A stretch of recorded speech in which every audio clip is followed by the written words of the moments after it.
Abdullahi An-Nu'man bin Bashir egbere nji Abdullahi e papa gbaji Bashir amenyo fi aka me bote islami ta abinda muke cewa shine suna yanda ake karanta shi idan yazo da alkuniya shine da karanta alkuniya farko sai a tsaya da numfashi sana a ci gaba da sunan meshin tare da ubansa. Shi na bada misalai da yawa cewa ko ba mutum ba in kana da abin da kake so an ya kira ka da shi, ko baka da a'a baka da da baka da a an ya kira ka da suna wanda ka fi so a cikin al'umma, kamar yadda aka kira na Aisha radiyallahu anha da suna Ummu Abdullahi, tare da cewa na Aisha ba ta da wata da mai suna Abdullahi, yasa haka kai kuma an ya sa maka suna wanda yake ba ya sunan shi na dan cikinka ba,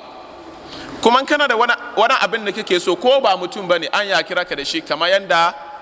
ake kira Abu Huraira radiyallahu anhu. Ma'anan shi baban kanwa ko uban kanwa, don yana da wata kanwa da yake so sosai, isa an sa mai wannan kuniya, wannan ke ce alkuniya. Allah ya sa mu dace. Wanda ya kawo mana wannan hadisi da Imam Bukhari da Muslim suka ruwaito sunan shi Abdullahi An-Nu'man bin Bashir. Alkuniyan shi shine Abi Abdullah, afwan alkuniyan shine Abi Abdullah, sunan shi An-Nu'man bin Bashir.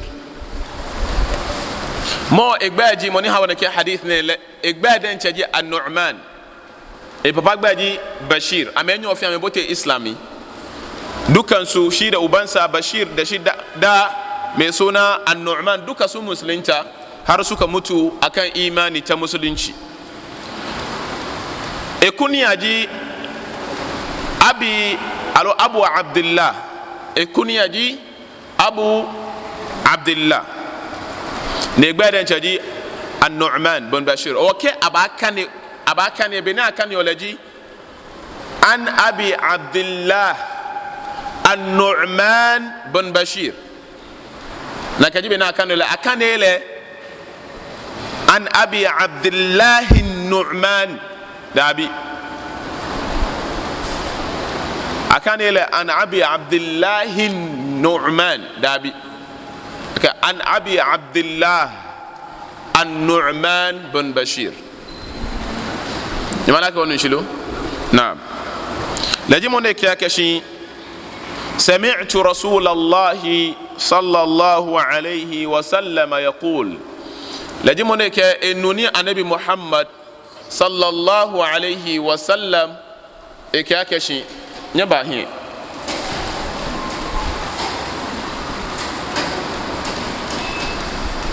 Laji mun da kiya shi ni annabi Muhammad sallallahu alaihi wa sallam e kiya shi alaji nyaba hin. Innal halala bayyin wa innal harama bayyin. Eke ejiklela ke non ji halal afele fan, non ji haram huwe afele fan. Mene ji non eta on echon, non ji halal ya islamie e fan mo fiamoli ni agbene hu Nabi Muhammad sallallahu alayhi wa ala alihi wa sallam egbala mi fan echon wo. No ji mene ji halal ke ake halal e wonu nsia ke ake kwa ake sunna, alono ni chonji ake kwa ake wajib. Ni mini ji halal ya islami ka ake noko halal noko ni islami be nasiko islami ke kwa ake na kaini haramu ni alo ahi na kaini halal ya islami no fiano ni wana ya jela mi fiake halal ni ja ana noko ana nasi kaja Qur'ani ka sunna alo ijma'mi ne ke na kaniya haramu ni kaje na kaniya halal ni jamala ka woni shilo fo For example, komi alo to zafi alo banku ani aya ko alo hadithi ko alo ijma' ko yani ke haramu ni alo ahi ka aya alo hadisi be alo ijma' ko be halal ni obanyoyi la ko ni shilo na kanon wa alo kakadi ama alo nga alo ka ani aya ko ya alo hadisi ko yani ke haram ni ka aya alo hadisi be na kanon mini halal ni na kanon atade wo atale fe atale halal ni sikeji anano ko ni bani ke ne haramu ni ben atale ne haramu ni be sani be cho haram wat non fi ande sho emi be mini halal no je son na ba ke atale yen halal ni atale ne ke halal ni kuma atale je fe ke halal ni ja ana e kome ko ni wa ke haram. For example ke hanu nun tetete haramu ni yake e ba wo hadith atale yellow atale ne ba gold raw ne fait mo gold kala ni yellow pure yellow haramu ni ona ke ne hadith annabi sallallahu alayhi wa sallam ne ba guna kan atale wo ke amini nu. What about ke wa atale sin yellow e futu ke other color say halal ni nakano atade chulu atale chulu red 15 years ago we teshine ke afi kumene we aka atale chulu sole imma mena nakano ye na mekule hadisi ni anabi sallallahu alayhi wa eke kwa ke haram ni shike atale fe gon etulu gon ke jengwen ke bayisien haramu ni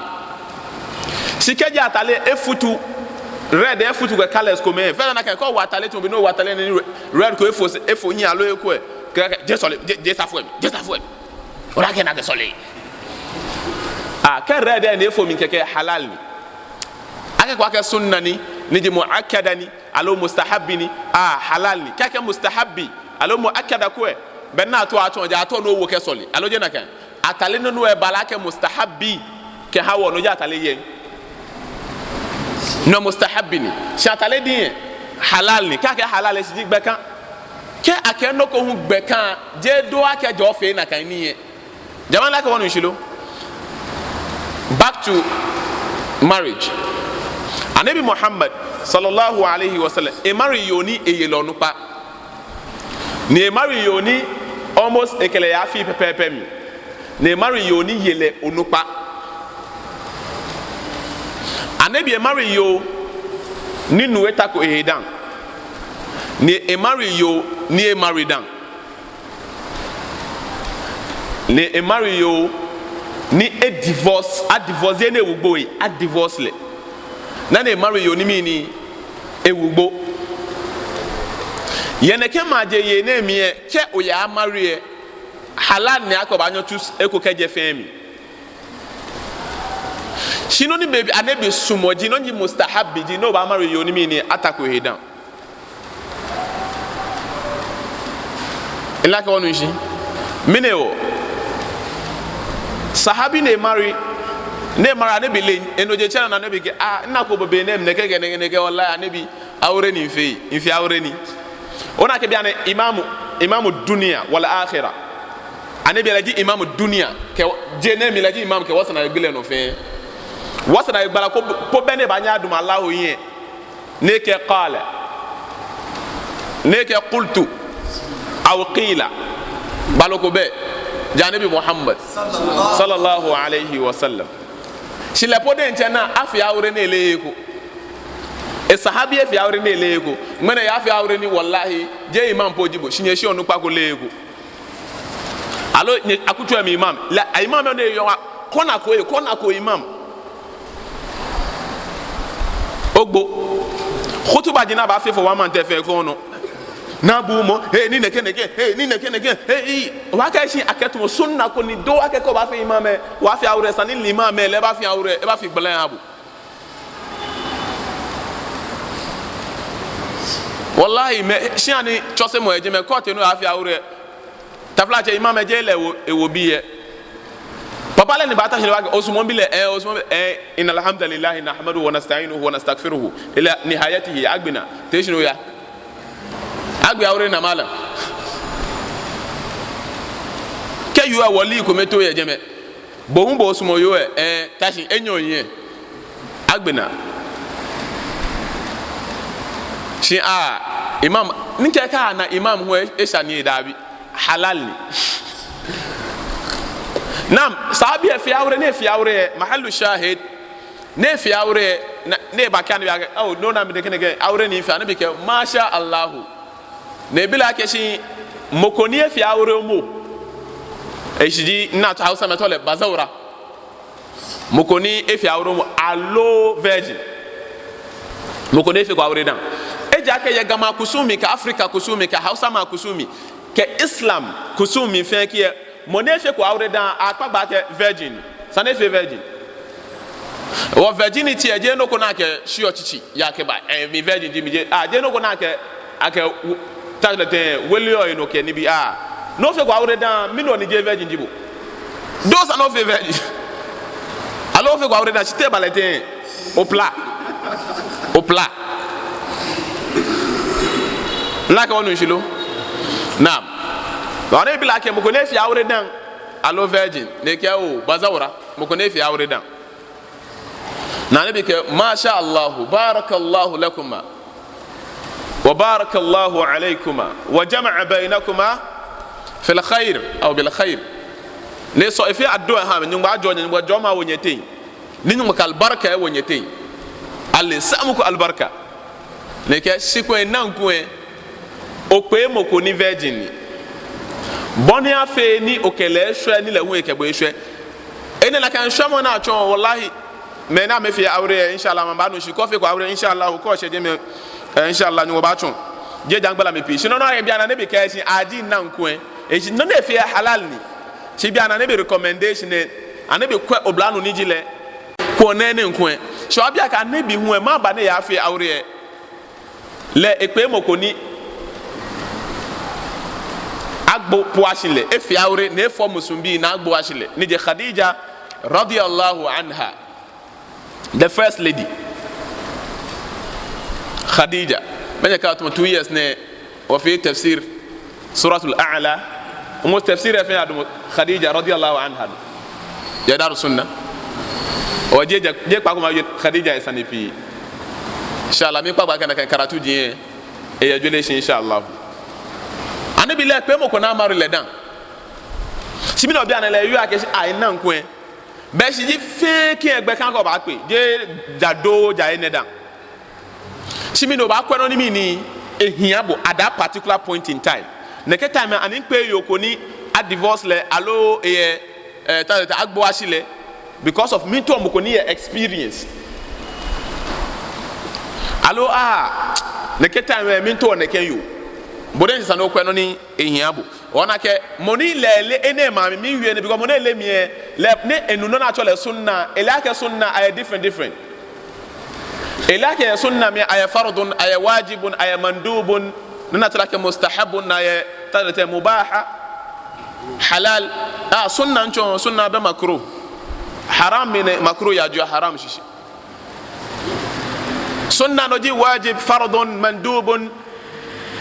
aw mustahabun mubah alu halal e shiji ay sunna mi kaka sunna annabi gbajano to ni di islam e gbajano to na eno ni otini doni ya do emi ayako ni doni ya mokomenu na ayako ni doni ya mofiamon ya sunna mi ayeno ni asuma ake ofi to be ni nke asuma ake mi ni o watale yen sheko fe ko no ba wo halal ni solo fe ko fe no ba wo halal ni kaji haram no ko be mi to agma ko nibi yes Allah drop ko toys yes ne ba confuse me ko ka me do solomon ke nibi dan aya ko me halal ni no egbe kan ka egbe kan ho to bi nchon ye ya pe mo mi egbe kan ko ba nyo pe you are any level anabi ye ya mi ekpe mo ko ni eyelo no pato na mo Aisha radiyallahu anha ekpe mo ko ni eben kele fio to na me Hafsa me ke ko me Safiya me ke ko na ekpe mo ko ni yelo no pato na mo Khadija al-Kubra radiyallahu anha ene to akamini halal ni akoba akwefe moni moko ye platform gro na fe debate eke inye ke sunna besa ni kenya akpe ye ni first wife efe mogo na ewu egbo shile we tunda kuna batun sunna ko ya kamata nda ku yi aure farkon matan ya zama wanda an mutu an barta ni bazaura ake kash bobo na to sunna o te makaranta kwakwan ko banu na to la sunna shi onye kona ke google ke na hewolo ya masalachi na ke kanemu o vila ke no jini le no gacho ni ne moni ya fatwa fe modi no yen ka shweshi islam ni ka se mo je google je internet je wolo na he masalachi na ni bodi ncho kan ke ko na ni biya mi no ko gbe na no masha Allah o to mufti al-am la ka woni shilo anabi ke inma al-ilmu bi ta'allum ni le ka se mo akasio na akasio hu ye na me ye ni le lo ahie wallahi gba ko beno ba ke shi o to ochon doctor alo lawyer alo biochemist alo mini keke no to ochon na kan na bo otako mo gonyi na ba cho bo ni da bo den cho ya hewolo ye market ye library ni neta den bookshop o he woji bo den che woji no sumo ya he o bu ana masha Allah ka bi wo ka o ka se ni inshallah e chencho ba cho doctor ona ga fi na kan alo ba bote pharmacy kyoke shi o musungbo na alo nchongbo na alo o eko efu alo no ko bote pharmacy e me ni intelligence bo den che na to fanje ni bo ashi bo den che aklo no sumo ona kwa akọ DDT poison to be ni le ka shi man akhadha al-ulum بدون شيخ من أخذ علوما بدون شيخ يضل عن صراط المستقيم وتلتبس الأمور عليه حتى تضل من تحمى الحكيم أو حتى يضل من تحمى الحكيم أما كما في عمل بالو لنج بالو نيل كان بوينو لنج كان يبي لنج إبا مالمي بدون شيخ إبا مكونيتش نيلمي نيل لنج إسناد كعشان النبي محمد صلى الله عليه وسلم ولا نيكاسمن وكاسيو كأيابي nile lodenche imalami kiashi imam Bukhari no aun kiashi imam Ahmad bin Hanbal kiashi imam Shafi'i kiashi imam Malik kiashi aun kiashi nabi Muhammad sallallahu alaihi kiashi Jibril no kiashi Allah subhanahu wa ta'ala laka woni shilo naam o naken gbe me wona me so fatwa hamo leji Friday khutba mene ha fatwa leji mufti al-am e chencho kekele na cho imam masalachi bino akwa cho imam al-am laka woni shilo ene haram ya islam ene christopher ya nika simon christopher ni ko to cho pastor ke ko ya he bible ye gbena ke ko hi kamoke John 3:16 for God so loved the world neke no ke vi me bo mi ke yo mi hallelujah o ti mi na gbe si ko ke bana so labo ko chin to ga gbe si mala no ni pastor you know islam e je na kan ni o je keke aka sunna ji halal fata sunnahi ila ka woni shilo halal to aka mini bekan to bini wo wiye wo ko te shino afi awre weda moko na maru le dan alo moko ni e maru ko dan moko na gbo asile alo agbo ko asiko le shan divorce le fe bekan ko ba nyon maru le ila ka woni shilo nam nakano to jalsatul istiraha ani halal ni alo mustahabi ni asuma ka ofe alo just be kan ke ka ko ba nyon fe min je jalsatul istiraha no ji ya sole mo mi ke ofe first raka no ofe sujud first one ni ofe second one o te si straight shi o ba tashi down ni o ke no ko ji sitamo ni se ke chon ke ko te sikete raka ni ji enyono alo ke raka ni ji eteno ko te sikete raka ni ji edweno ani ene mustahabini eji asuma kofe alo halal mustahabini ena asuma kofi si ani doni a je doni ko fe o sole mo yemi ko fe hu o sole mo yemi eda kana kajibe ni me ko bon wiemo sole mo ni e chon je na kajibe abanina inna wajadna aba ana ala ummatin wa inna ala atharihim lamaktadun je na kajibe ni wadina na sole be do wadina na sole o ne ka do o ne chobi ake wa sole mo ni wa sole fe kaja blame afa ba mi o ge haba be o na mo wi na kai o sole mo no so kaja ba fe ya mi ko fe je satul istira ka ba si bia no sole mo yemi si bo hu e kemoni e fi o hu e ka no ke o ba fe o ba ye anokwale moni e fi o le ake le di mo ne ka ne Qur'an ke sunna bo hu e kaja daily graphic ke daily trust e ko be no ba nyo ka ne do mala o ke ko na twi because money le ke money le bo mo no le ko na twi ha money le alo je na ka gbe ke bibi oponi le je na ka shaitan ba nya yusubu ke Firauna he chemo nye ko e wo twi mi ke ha na ka be ke no bon ka bo ti lami because anabi Muhammad sallallahu alaihi wasallam ko beni baboti aljanna keji he no wo mo bibio ya twi mi keji arrogance bibio ya twi mi boti aljanna o ka ko la keshi ni gbe kan bibio ni mebe bon solemo ni neke no na efi o bo le akeshi o le ko le Qur'an ke sunna le hunji mo ne kasio keke o shin le obile ko evi o mi efu po den jake je amen chomi akeshi wo solemo wo le solemo lo o le solemo she ne hu mi ni lada ni ko efi lada gbe solemo yi la ka onu shilo ene report ni ke je sahaba radiyallahu anhu amede hadithi ne ya Bukhari mi ya Tirmidhi mi ya Ibn Majah mi ya Nasa'i mi ya Abu Dawud mi hadithi ne ya Musannaf Ibn Abi Shayba Musannaf Ibn Abdul Razzaq hadithi ni burjik hadithi jami na kano ya fiki wa jami baba ho to sahih fiki sunna li Abu Malik na kano al-mujtahid wal muqtasid yani bidayatu al-mujtahid wa nihayatu al-muqtasid na bulughul maram umdatul ahkam na hadisi wajika fiki wajin baba o eyami ene mustahabini ci je wajib ni je doni jofi laka wonu shilo na no we to mi ake hiemo huni o discouragement kefemu na ka mustahabini ya shiji no ko na asuma ka ofi ka ni ake je do poni ake je do poni keke o to discouragement ni ameka fi ani wala ake sura kanimu after Fatiha no je doni benu kemu me ake ni ake je doni o kanye ba so le take ghayril maghdubi alaihim waladdallin amin kaga Allahu akbar no kemu me ake shina kaji mokone nyefanyelele le mufti al-amni mufti sheikh e fi awazi radio no ke TV no nyelele ya gami bemine lesane ne ko jel satne strasa ne woyo ele ko bemine nu na bile radio no ne condemn e condemn straight ne te shi na ya lo English woji e kwa ke shani ba na e kolo dan ya na e kona ko kona me na na ho no den che a discourage ni in a way akake na atma awe je do ni like bona discouragement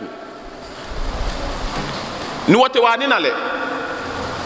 no wake wojin te wogbele no wakane hale pa ko dan na wojin ni sane yo pa ko e pa me fa inma wojin hale pa me fa ni ma le pa ko ele a condemn no wakaishi shaytan inma ya'murukum bis-su'i wal-fahsha'i wa an taqulu 'ala Allahi ma la ta'lamun shaytan ni bi ko me fa gbe na me feji ame fe fon ame fe hian ti suemo ni bi ni ame yue ni bi ye Islam mi ye nyumo no ni na kan no amelehe ko ni wa kan ya pa ko kai o wo ma le ni wo gbe na pa ko eto egbala mi ake ni e de nche je doni ni bila ake shi anele ake sura qul huwallahu falak nas ke maida ke bakara na kan ye solemo mi after Fatiha no je doni lo eke ni ke no ya radio station no aka ma ke je doni we nya aka ba fi alo jena ka yawa ni masa hawo anabi Muhammad sallallahu alaihi wasallam ke inal halala bayyin noni ji harame noni ya halale agbalami innal halala bayyin noni ya halale agbalami noni ngami ji halal no ko fen no ko no na ejele mi fen ni bia fen activity se fen no na afeke ni ni nke no ni wo ke no ni wo no fen halal ni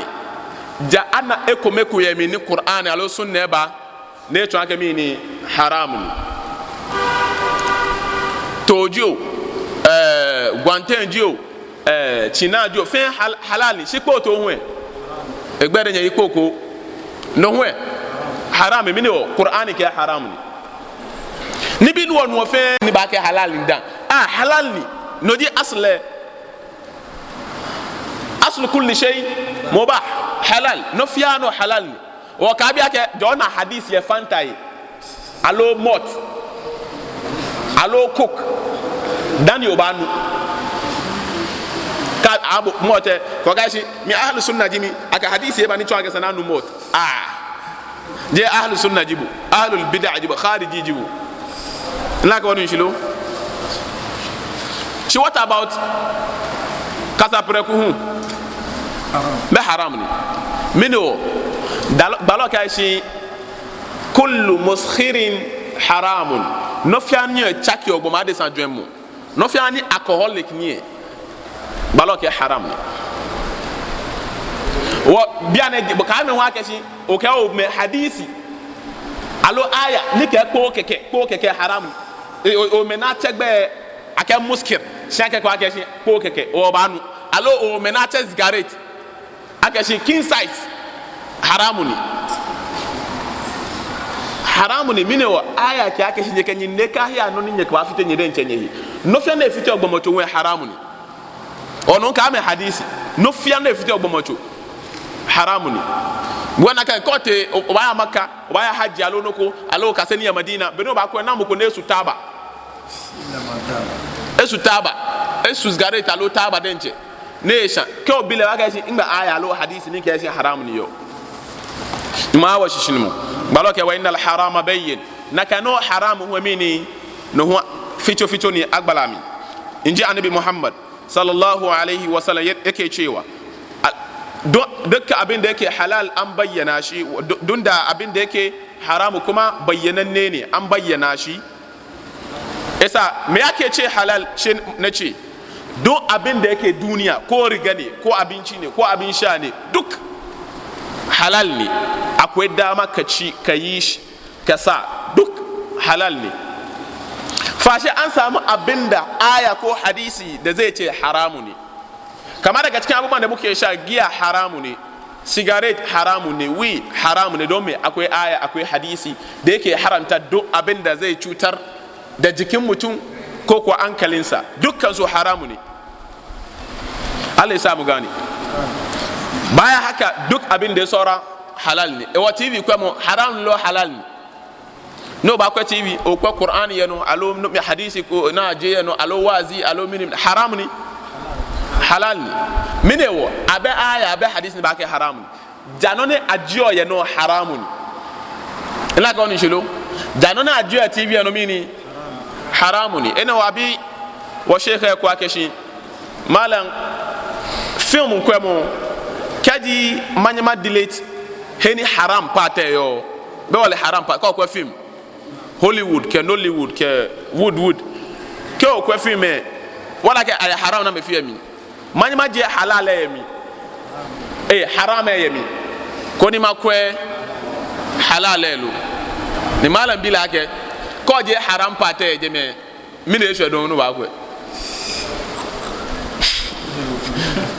ke oje harame ya film je na me fi o mi mi no ba ko don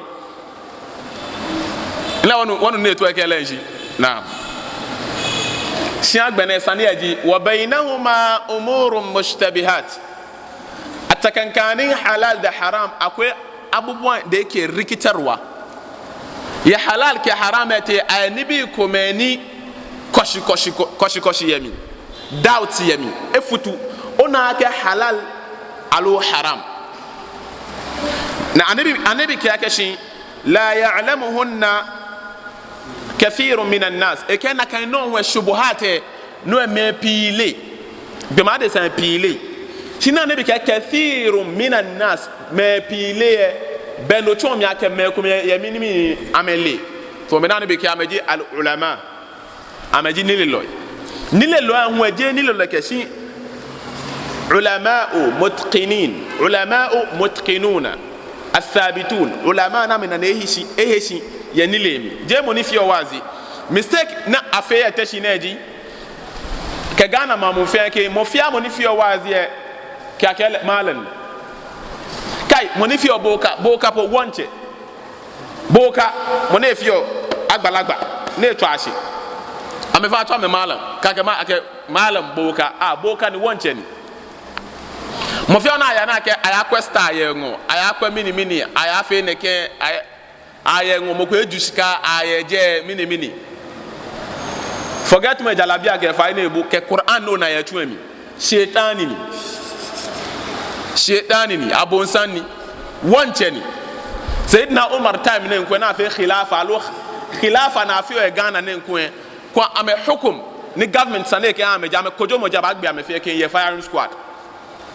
timana men nagbe o masalachi ami ke afia wura lo ame matasha ameji imam skel mal wonche meji ame fi ake ila wonu julo nile lo eji me ni amele lo ni je shubuhat o wana wala aya ni bi eten aya halal aya haram na aya mushtabihat aya shubuhat alo mushtabihat ni eje halal eje haram ene ke bale na kan moni ngoni aya ni egbala meji nile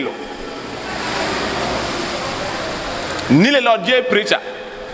nile lo to be ni ka ke doctor ne le doctrine alo medicine mini ka ke lawyer mo le jurisprudence je mo ko ke ni lawyer nyesia lawyer ko ni ka sani bay na ble ene ke shene agbala mlami ne ke my lord in article 4 subsection ne ke ba ko ne chombe agbala mi ne ha case ko ne ke support ne me ne ka ga shi le lawyer ni si je no le shi anye o le wiemu anye shi anye wo ke sani ba gogo adumo na anye woku e inshallah ba wo ke woku onu pa fe tu ni le loy anabi Muhammad sallallahu alaihi wasallam ikani na nyumba kashi fasalu ahla adh-dhikri in kuntum la ta'lamuna bil bayyinati waz-zubur shubuhat ana nabi kashi ne ke shubuhat wa ka wa halal haram kamini shubuhat alo mushtabihat ne ke mushtabihat eke faman ittaqa shubuhat mo fiande ba die he kaja na kaniemi ya niemi si ele ake halal alo haram beto mushtabihat eto shubuha anabi ke mo fiando ba dio he kaja miye o ba yu o he kaja miye faqad istabra li dinihi wa irdihi nakamo eju adinihi ba adinihi protect adini ne protect walahu ama example of shubuhat keji oyanu nu halal ni alo je halal ni poison halal alo haram ni poison haram ni alo je na ke poison ko no poison ogbo anabi ko ba alami poison haram nu halal ni alo fanta halal poison haram no ya nu oyanu fanta ni moko ke bo akeshi poison ya miye bia ne hu olia kelele beke poison ya mi to haram alo jina kan bia ne no bond out mo lela ke poison ya mi alo poison be mi no ba fi ando ba ka kashi o ba nu kono kwa shi lele poison ya mi lo ona ke no aku se do no obeshi o mi no ba fi ene ton shubuha mi no ba fi onu o ba ti o shu no anabe ke o fe na kan ona ke bia no protect within your life o protect your life na go no protect your dini.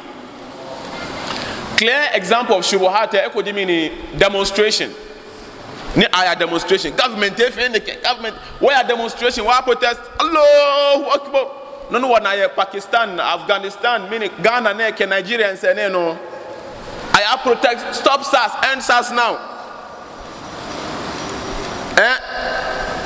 this year na fe won go demonstration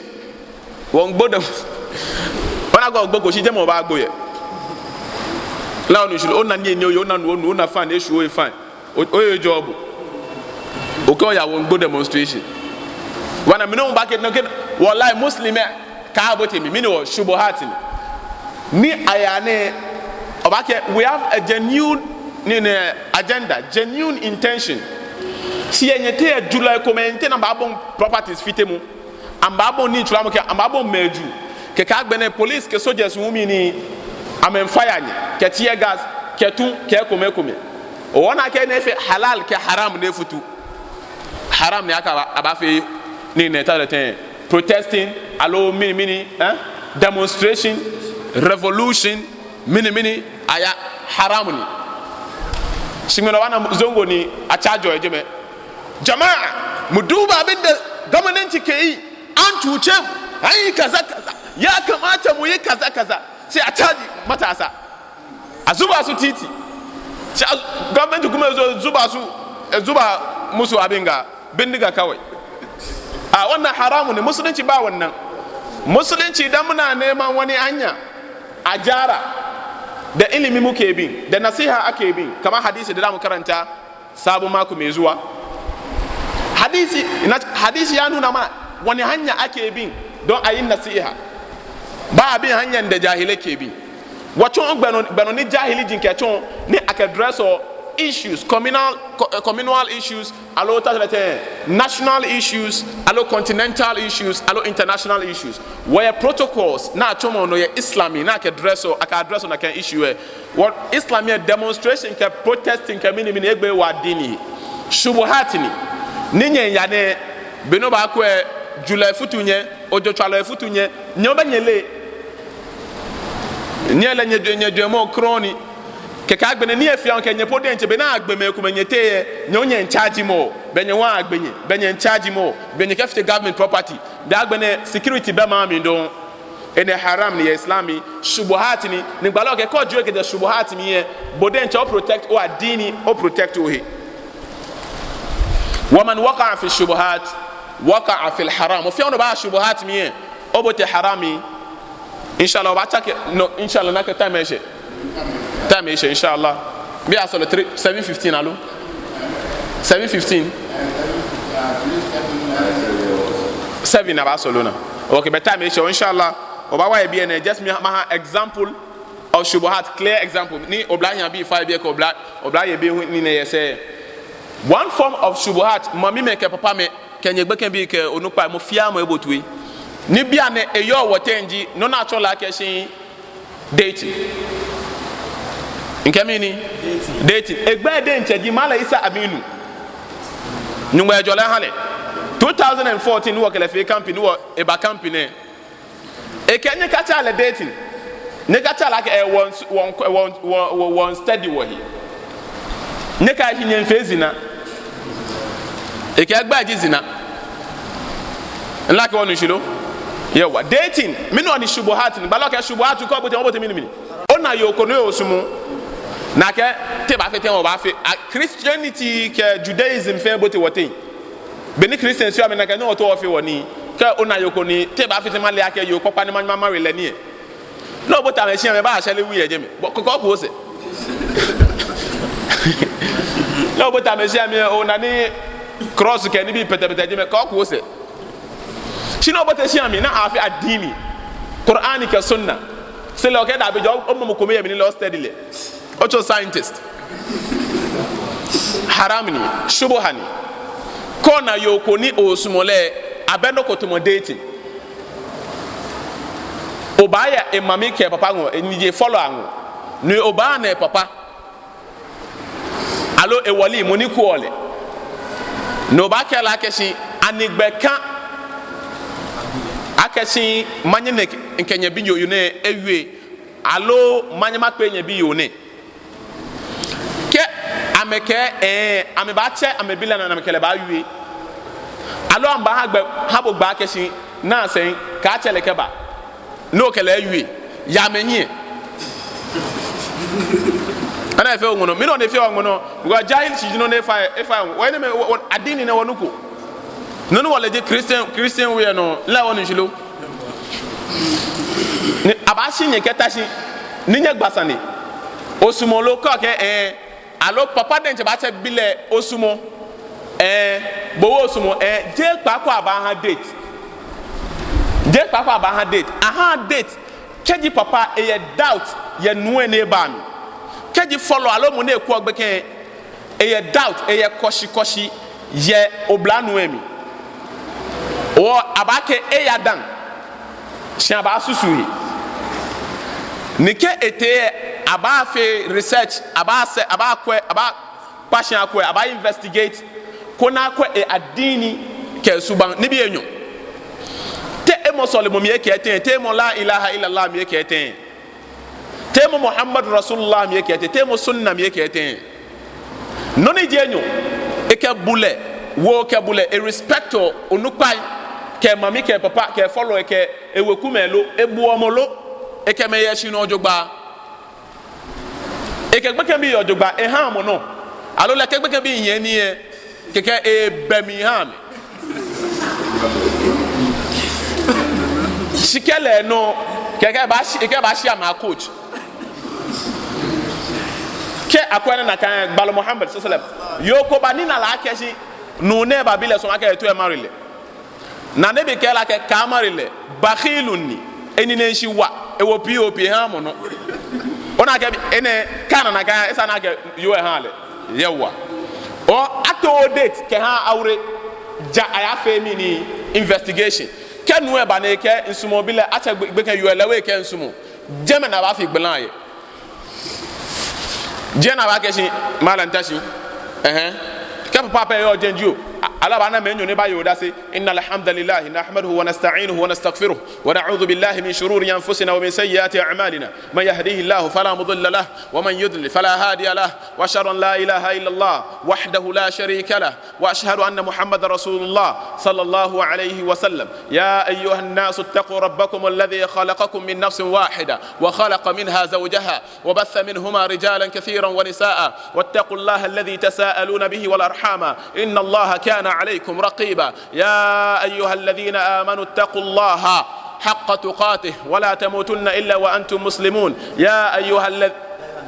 أيها الذين آمنوا اتقوا الله وقولوا قولا سديدا يصلح لكم أعمالكم ويغفر لكم ذنوبكم ومن يطع الله ورسوله فقد فاز فوزا عظيما أما بعد كاك إن الأصدق الحديث يتانو كاك إننا تلك خطبة الحاجة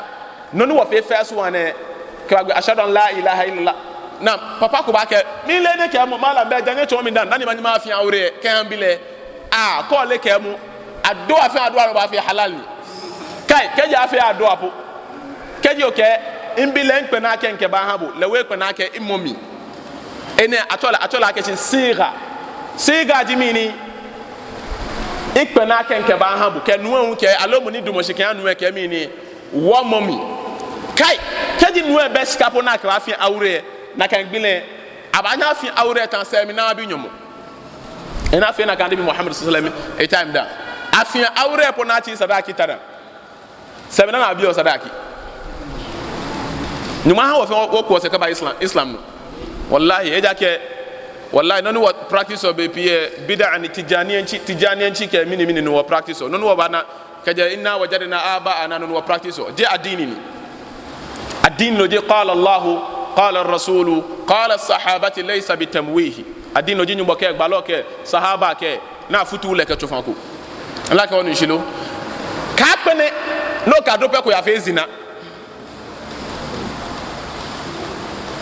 كيو ناكو شيكو اوري مالا موازومي مي في موازومي مويا شيكاجو نايو كام كلeka gbasane okele be sane ko gba fe okele ya ton lani ne ehimini min warahi alhijab ehin se hijab se be mi no ton lani nla ko njilo keje no se science ne ko be ni ba gba exam sane ko be ni ba gba je mo ko jile okele be sane ko ka gbe na ye sian bo yo sian je mo mi etule wo da ke malam mena nyekwa no ha mi e ba to da nyekwa no ha mi no po de nche no kwa mo ba kwa eniyeli enunu mi security mini no na shock le best and ko gba no la ko no jilo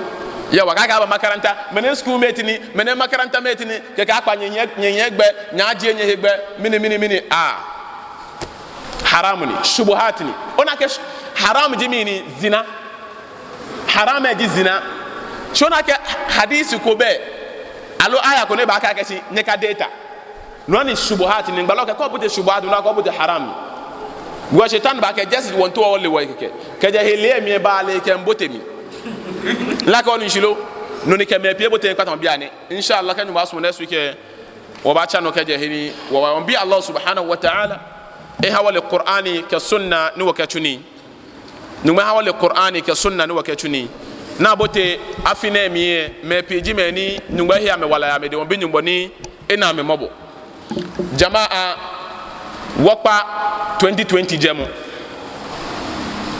wakpa 2020 mo fen ba te sie 2020 nyumba ba wole nyomo 2020 na ejenna 2020 neke 2020 neke mubar zagin 2020 jemini ke Allah dente ni ke ya hadisi qudsi الله لا تسبوا الدهر لا تسبوا الدهر فإني الدهر وفي الرواية فإن الله هو الدهر إكني كجابي هنوينه نبونه نشون نكى allo 2020 allo 2019 be aje numo kenya kafia na eja ke miji beye minijin ejishi numo ya qur'an e ke la jimini yudabbiru al-umur yudabbiru al-amr la onu shilo la jimoni etomo beye bene sumo e baba mono be e baba minche be e baba yafo be hu e baba la jimoni etomo le beni le sumo abonsanko behe wale ne ba ke beni nyumwa etodi ake ba ni le ba ke ba nye chakele o waka jebe shima wo fe adoa ni nyumwa fe ka easy ken hawo nyumwa fe le mlo ken hawo eja ke ko jofu ye ka no ka na o ya oyin mo fi awon ya school ke pe na ke ba ma BEC e ba nye SHS dabi ke ma wasi hu e ya university na kano ke university ya only ba ma exam say FA masters no ke ma thesis ke bi na hwe FA doctorate ke chon doctorate den ke ma publications ke ni ne wojin ke ni bi na to enyo che professor alo she wodi na kan yewa o adofo ye kana ke ka ba adanyu mo na biola ke mini FA le easy ke hawo Allahumma la sahla illa ma ja'altahu sahl wa bin mo ne fe ne ke bi ne mala ke hawo wa bin mo ne hawo na ne fishi ya kana shidamuna beke bi ni kasioni ya masalati ne obi Allah subhanahu wa ta'ala ne ke barka e wa memi wa bin mo ne ha me qur'ani ke sunna malam fe oni twa me bin mo hu ni nwe kan ne jaje ame e ha me qur'ani ke sunna ala fahm al salaf al umma na kano me ni kasioni e daru sunna ju daru salam ju tashine he fi ana kasioni nwe ha na me fe kane ke ha al umma fi akin e fi ana kasioni e je ko je ju e fe o bin mo ni e ke barka e wo students ami na kano wa himeji ni masalati na me twa me se ame fiake waje ko yemi won binyu moni ejo ame fiake ame bonyo buya mi keje ame nko ko oba ni na adini yetashine won binyu mo tomo namba tomo won bi Allah subhanahu wa ta'ala ne keke ame won bi Allah subhanahu wa ta'ala egbela ame bonyo buya ame ne kan je me fe ame lami ha ame alaja ahmadu wo papa alaja ahmadu se ne no echo se won bi Allah subhanahu wa ta'ala albarka jin fiake ne echi ese nyumwa ha ne ni na la bonyo bumi tomo ene to ho bi nyumo ne kekele ye ejomo ekomami malam fo ni choni e daro sunna mene e masalati ya alaja ahmadu masalati ya me qur'ani ka sunna ne a chon mene ya daro sunna je shike je shiami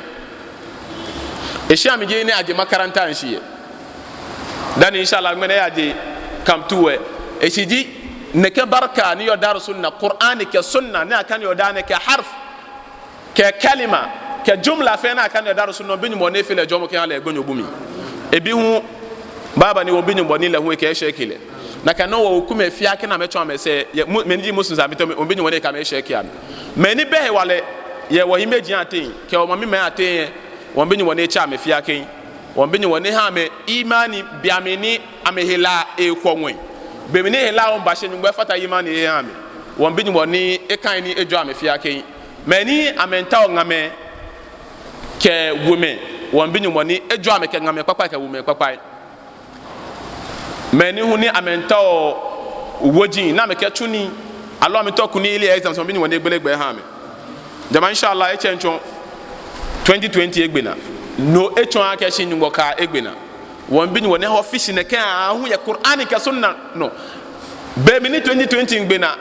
je wo san egbena o wono no waleji laylu wa nahar jena mo ke je chalemu won benyi mo beni je challenge na na nyumo eradicate ka bulldozer bid'a ka shirka ya wata shimana mi numu ande eshabe ko nike acha azane wa wana ni tashi me ngama am stores na me ba me basoli subhanakallahumma bihamdika ashhadu an la ilaha illa anta nastaghfiruka wa natubu ilaik.